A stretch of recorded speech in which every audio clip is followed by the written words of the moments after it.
पासून किंवा दसऱ्याच्या दुसऱ्या दिवसापासून अर्थातच 3 ऑक्टोबर पासून तुम्ही कोजागिरी पौर्णिमेपर्यंत रोज हा मंत्र बोलायचा आहे.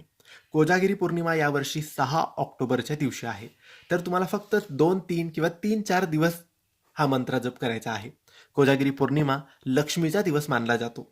रात्रभर जागरण होते आणि भजन कीर्तन केले जाते. मित्रांनो, हा मंत्र जप तुम्हाला रोज संध्याकाळी देवपूजेच्या वेळेस करायचा आहे आणि हा लक्ष्मीचा, वैभव लक्ष्मीचा मंत्र आहे.